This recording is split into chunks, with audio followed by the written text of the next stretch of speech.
نستعين على أمور الدنيا والدين وصلى الله على سيدنا محمد أشرف المرسلين وعلى آله وأصحابه أجمعين سبحانك لا علم لنا إلا ما علمتنا إنك أنت العليم الحكيم رب اشرح لي صدري ويسر لي أمري واحلل عقدة من لساني يفقه قولي ربي يسر ولا تعسر وبتمم بالخير يا فتاح يا فتاح يا عليم يا عليم وبك نستعين أما بعد السلام عليكم ورحمة الله تعالى وبركاته.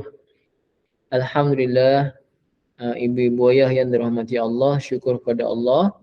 Hari ini adalah hari Khamis bersamaan 17 hari bulan 8 2023. Pengajian kita pukul 10.35 malam, iaitu sambungan tadabbur surah Al-Kahfi. Malam ini siri yang kedua. Siri yang kedua mula ayat yang pertama. Waalaikumsalam warahmatullahi. Yang bagi salam tadi Ibu Zanita, Kak Fazlin, Ibu Baharia, Ibu Rafi'ah dan yang lain-lain ya. Alhamdulillah. Jadi pada malam ini kita mula daripada ayat yang pertama surah Al-Kahfi. Firman Allah Subhanahu wa taala. Waalaikumsalam Kak Ati, alhamdulillah. A'udzu billahi minasy syaithanir rajim. Bismillahirrahmanirrahim. Alhamdulillahilladzi anzala ala 'abdihi al-kitaba wa lam yaj'al lahu 'iwaja.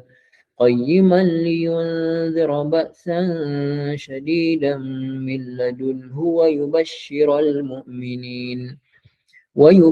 المؤمنين الذين يعملون الصالحات أن لهم أجرا حسنا صدق الله العظيم. Waalaikumsalam Kak Lisa, Ibu Anissa, alhamdulillah. Firman Allah Ta'ala ayat 1 surah Al-Kahfi. Jadi ayat 1 sampai ayat 8 daripada surah Al-Kahfi menceritakan mengenai cara untuk memuji Allah. Cara untuk memuji dan memuja Allah Ta'ala.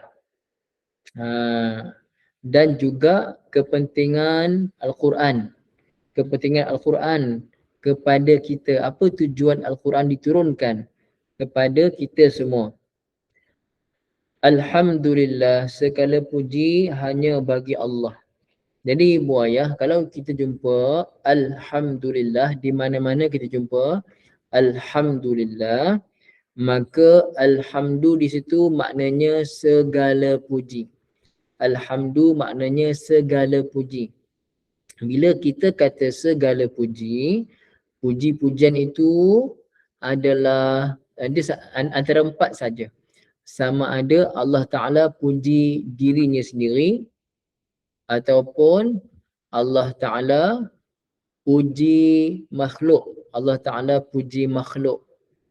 Ataupun makhluk puji Allah Ta'ala pun kembali pada Allah. Dan yang keempat, makhluk puji sesama makhluk. Manusia puji sesama manusia. Pun kembali pujian itu kepada Allah Ta'ala. Jadi Alhamdu maknanya segala puji. Ulang balik ibu ayah, segala puji. Ada berapa bentuk pujian tu? Total ada berapa bentuk pujian? Ada? Boleh tulis balik? Ada 4, betul Kak Cina. Bagus, ada 4. Allah Ta'ala puji Allah Ta'ala. Yang kedua, Allah Ta'ala puji makhluk. Yang ketiga, makhluk puji Allah. Yang keempat, makhluk puji sesama makhluk. Itu semua pasti kembali pada Allah Ta'ala. Kalau dalam bahasa kitab akidah disebut qadim puji qadim, qadim puji hadis, hadis puji qadim, hadis puji hadis. Itu bahasa kitab akidah lah. Tapi saya nak bagi mudah faham pada semua, saya terjemahkan Allah Ta'ala puji Allah, Allah Ta'ala puji makhluk, makhluk puji Allah, makhluk puji sesama makhluk. Semua kembali pada Allah Subhanahu wa Ta'ala. Okay. Jadi alhamdu segala puji lillah, hanya milik Allah. Lam pada lillah tu asalnya li kepada digabungkan dengan Allah. Li Allah, jadi lillah. Lillah. Jadi lam pada lillah tu lam memberi makna milik. Jadi segala puji hanya milik Allah. Segala puji hanyalah milik Allah Subhanahu wa taala. Ini adalah lafaz pujian yang Allah Taala ajar kita. Jadi ibu ayah yang dirahmati Allah Taala, untuk kita puji Allah Taala, apa lafaz yang sempurna memuji Allah? Allah ajar mudah saja. Sebut saja alhamdulillah, bermakna kita telah menyebut lafaz yang sangat sempurna di dalam memuji Allah Subhanahu wa taala. Okey. Alhamdulillah allazi. Allazi maknanya yang. Allazi yang. Anzala telah menurunkan. Anzala terjemahnya telah menurunkan. Jadi kalau kita tengok dalam Al-Quran, ada dalam satu kalimah tu ada nun, zai, lam. Biasanya ada makna turun. Pasal tu peristiwa turun Al-Quran dipanggil nuzul Al-Quran. Ada nun zai, aja nuzul, nun zai, waw lam. Jadi biasanya dalam bahasa Arab ni, biasanya kalau kata kerja, fi'il lah, fi'il kata kerja ataupun kata nama, biasanya ada 3 huruf asal dia. Jadi anzala, cuba tengok terjemah masing-masing. Ada tak makna turun? Mesti ada kan terjemah turun? Ada tak? Ataupun menurunkan. Yang pokoknya daripada dasarnya turun. Menurunkan ke, yang biasanya anzala ni menurunkan lah. Menurunkan kan? Betul, menurunkan. Anzala telah menurunkan, dia telah menurunkan, betul Pakcik Wahab ya. Ala abdihi, ke atas hambanya. Ke atas hambanya. Al-kitabah, akan kitab. Jadi sekarang ni boyah, kita sedang baca apa? Kita sedang baca Taurat ke? Kita sedang baca Injil ke? Kita sedang baca Al-Quran. Jadi hamba Allah Ta'ala yang mana Allah Ta'ala turunkan Al-Quran padanya? Ibu ayah, hamba Allah Ta'ala yang mana yang Allah Ta'ala turunkan Al-Quran padanya? Itulah dia Nabi Muhammad sallallahu alaihi wasallam.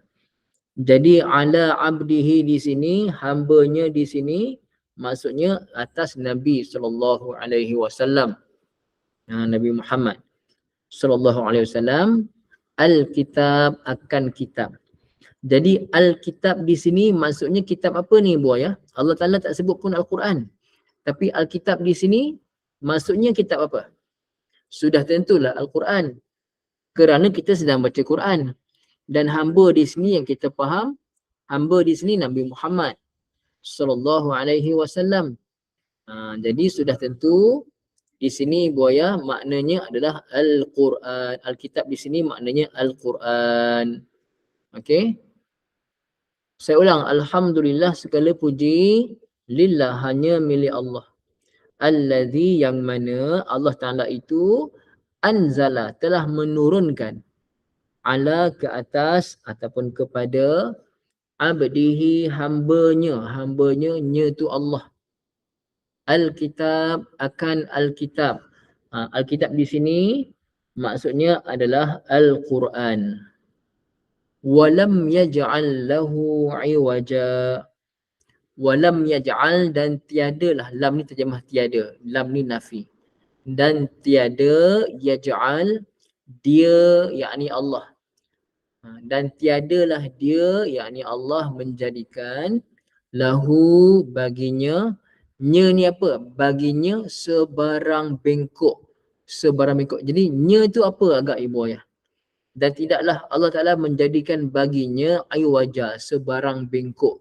Maksudnya sebarang benda yang tak lurus. Nya tu siapa agak-agak ni? Apa nya ni? Al-Quran. Al-kitab tadi, Al-Quran. Bermakna Al-Quran itu Allah Ta'ala turunkan, Al-Quran itu lurus. Tidak ada bengkok. Jelas ibu ayah ya? Okey.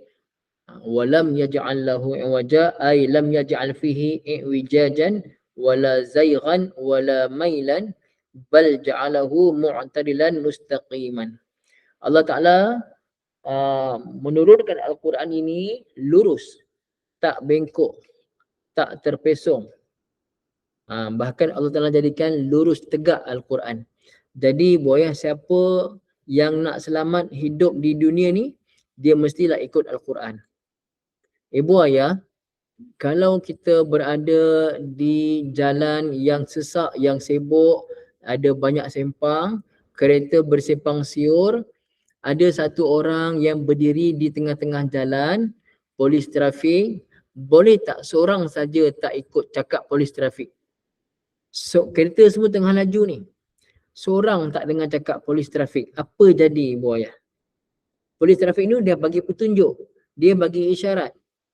Siapa nak kena jalan, siapa nak kena berhenti, semua orang kena ikut arahan dia. Bila tak ikut arahan polis trafik, yang jaga tu apa berlaku pada simpang yang ada beribu kenderaan tu ibu ayah? Akan berlaku kacau bilau kerana tak ikut petunjuk yang diberikan. Begitu juga ibu ayah, kita sekarang ni, kita nak selamat, kita kena ikut petunjuk yang ditunjukkan oleh Allah Ta'ala melalui Al-Quran. Okey. Boleh ibu ayah jelas ya? Walhamdu ma'nahu asyukru wa sana'u bil jamil alal fi'lis sadir bil ikhtiyar minallahi ta'ala. Apa dia maksud alhamdu? Alhamdulillah tadi tu. Maknanya berterima kasih, memuji Allah Ta'ala dengan secantik-cantiknya,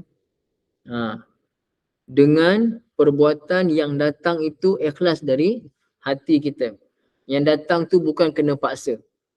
Bukan kena paksa untuk puji Allah Ta'ala. Memang kita puji Allah Ta'ala itu seikhlas hati kita. Itu makna kita memuji Allah Subhanahu Wa Ta'ala. Wallahu Ta'ala mahmudun ala kulli hal. Allah Ta'ala itu terpuji pada segala keadaan. Kadang-kadang Allah Ta'ala puji dirinya sendiri. Inda fawatihis suwari wa khawatimiha. Kadang-kadang ibu ayah kita baca Quran, kita nampak contoh dalam surah ini, Allah Ta'ala memuji dirinya sendiri. Apa tujuan Allah Ta'ala puji diri sendiri? Li ta'limil ibadi kaifa yahmadunahu ala ni'amihi al-jalilah allati an'ama biha alaihim. Apa tujuan Allah Ta'ala turunkan Al-Quran? Di awal surah kadang-kadang, di akhir surah kadang-kadang, Allah Ta'ala turunkan ayat-ayat yang memuji dirinya sendiri, kerana Allah Ta'ala nak ajar saya dan ibu ayah bagaimana cara kita sebagai hamba nak puji Allah Ta'ala. Oh, nak puji Allah sebut Alhamdulillah. Allah Ta'ala dah ajar kita. Oh, nak puji Allah Ta'ala sebut Tabarakallah. Kan? Oh, nak puji Allah sebut Subhanallah. Ini cara-cara yang Allah Ta'ala ajar kita sebagai hamba bagaimana kita nak puji Allah Ta'ala dengan lafaz-lafaz yang betul. Boleh ibu ayah ya? Wa min ahammiha ni'matul Islam. Ibu ayah, apa dia nikmat? Antara nikmat paling besar pada kita? Tentulah nikmat Islam. Tentulah nikmat Islam.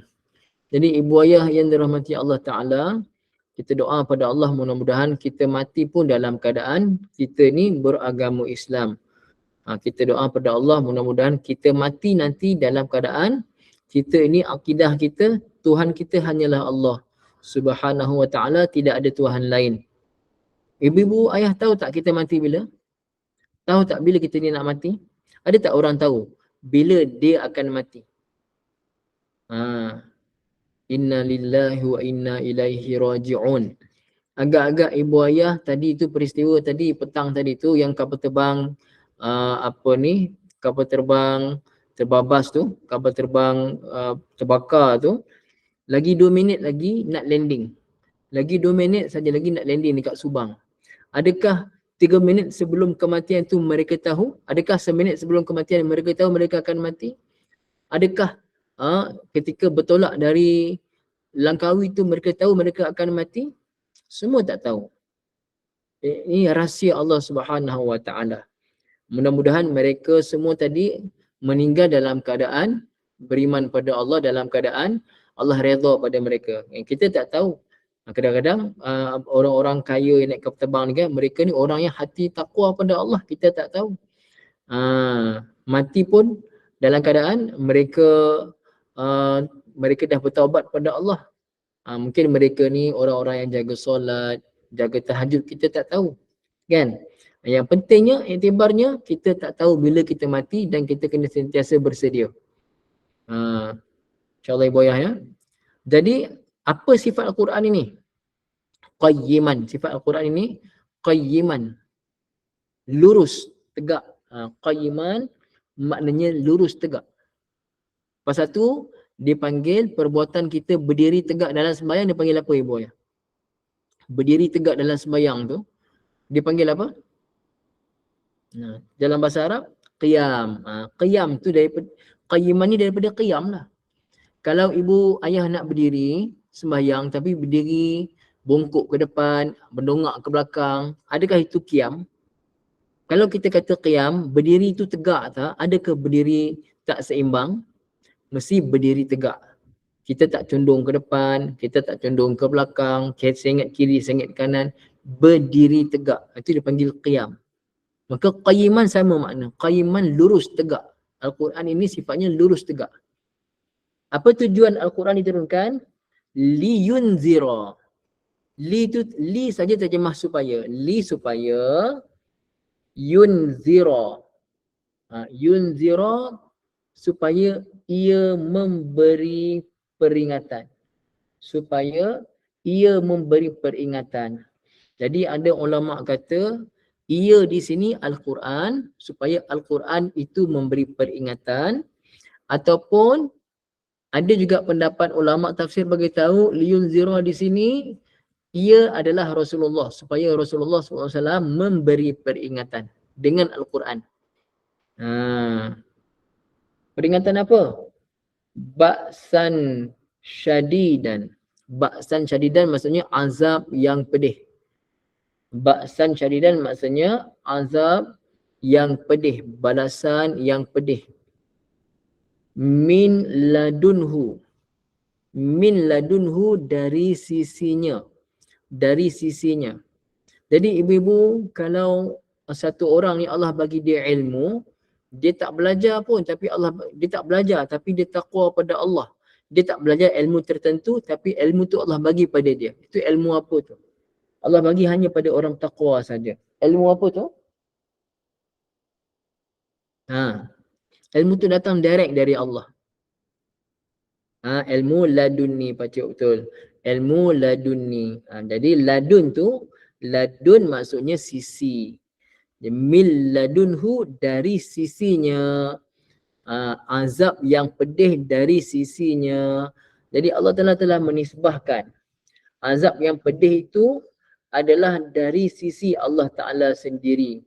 Jadi buayah bila dinisbahkan azab itu datang dari Allah, maka azab itu bukan azab yang ringan. Azab yang bersangatan dahsyat, ibu ayah. Jadi Al-Quran ini diturunkan pada kita semua supaya Al-Quran itu memberi peringatan, bagi warning pada saya, warning pada ibu ayah semua, warning pada kakak-kakak semua, supaya sebelum kita mati, kita ambil peringatan. Peringatan apa? Peringatan akan datang nanti ada azab yang pedih dari sisi Allah Ta'ala. Kalau kita tidak mentaati Allah Subhanahu wa Ta'ala. Jelas boyah ya. Jadi liyunzira ay liyukhawifal ladzina kafaru bil kitabi azaban syadidan. Dengan Al-Quran ini, Al-Quran menceritakan mengenai azab yang pedih yang Allah sediakan kepada orang-orang kafir. Wa uqubatan ajilatan fid dunya, dan juga balasan yang segera di dunia. Sebagai balasan segera di dunia ni. Ibu ayah, kadang-kadang di dunia ni, di alam dunia, Allah Ta'ala bagi balasan pada kita atas perbuatan salah kita. Apa tujuan dia? Supaya kita beringat dan rahmatnya Allah Ta'ala, supaya balasan tu dibalas di dunia dan tak disimpan di akhirat. Kan? Jadi dibalas segera di dunia. Jadi ibu ayah yang dirahmati Allah Subhanahu wa taala, kalau Allah Taala balas dekat dunia, itu selamat lagi kalau kita sempat taubat. Tapi kalau Allah Taala tangguhkan dan Allah balas dekat akhirat, itu bahaya. Wa ajilatan fil akhirati wa huwa naru jahannam. Dan balasan yang kemudian di akhirat iaitu neraka jahanam. Kemudian wa yubasyirul mu'minin. Okey, Al-Quran tadi diturunkan antara tujuannya liyunzira, untuk bagi peringatan, yunzira, peringatan pada orang kafir, tapi untuk orang beriman yubasyira. Yubasyira. Kalau kita belajar bahasa Arab, waw ni dipanggil waw ataf. Dia kena mengena. Al-Quran itu dia yunzira, memberi warning, dan masa yang sama dia juga yubasyira, memberi khabar gembira. Jadi kalau kita pegang yunzira tadi yang memberi peringatan tu Al-Quran, maka yubasyira, Al-Quran juga memberi khabar gembira kepada orang beriman. Kalau kita pegang pendapat yunzira tadi yang memberi peringatan adalah Rasulullah SAW, maka yubasyira juga maknanya dan supaya Rasulullah SAW memberi khabar gembira kepada orang-orang beriman. Orang beriman yang macam mana? Allazina, yang mana ya'maluna salihat, mereka sentiasa beramal soleh. Bukan setakat beriman. Dia beriman pada Allah Ta'ala tapi tak beramal soleh, tak jadi. Dia beriman pada Allah Ta'ala, masa yang sama dia beramal soleh. Beriman dengan Al-Quran, beriman dengan Allah Ta'ala, masa yang sama dia beramal soleh. Beramal soleh, buat apa yang Allah Ta'ala suruh, apa yang Nabi suruh. Maka apakah berita gembiranya? Kan, wa yubasyira, dan memberi khabar gembira kepada orang beriman yang beramal soleh. Apa berita gembiranya? Anna, bahawasanya, lahum, bagi mereka, bagi orang-orang beriman tadi, ajran hasana, mereka mendapat ajran hasana. Ajran maksudnya balasan. Balasan hasana yang baik. Dan yang baik. Dan apakah dia balasan yang lebih baik daripada syurga Allah Subhanahu wa ta'ala. Jadi kalau untuk orang yang orang kafir, orang-orang yang tak beriman, Al-Quran itu jadi liyunzira, jadi memberi peringatan pada mereka. Memberi peringatan adanya azab yang pedih daripada Allah Ta'ala. Adanya neraka daripada Allah Ta'ala. Kalau sampai mati tak beriman, tunggulah neraka Allah. Sementara tak mati lagi ni, Allah bagi balasan ke apa ke untuk kamu beringat dan kembali pada Allah. Masa yang sama, Al-Quran juga adalah pemberi yubasyira, pemberi khabar gembira kepada orang beriman yang beramal soleh. Apa khabar gembiranya? Bahawasanya anna lahum ajran hasana, bahawasanya bagi mereka itu ada ajran, ada pahala, ganjaran, balasan hasana yang baik. Dan ulama mentafsirkan ajran hasanan di sini adalah syurga Allah Subhanahu wa ta'ala. Jadi setakat itu sahaja ibu ayah untuk malam ini. Tadabbur ringkas daripada surah Al-Kahfi ayat 1 dan juga ayat 2. Boleh ibu ayah semua insya-Allah ya. Mudah-mudahan dapat manfaat daripada kuliah kita pada malam ni. Setakat itu saja. Aqulu qawli hadza wa astaghfirullahal azim li wa lakum. Bismillahirrahmanirrahim.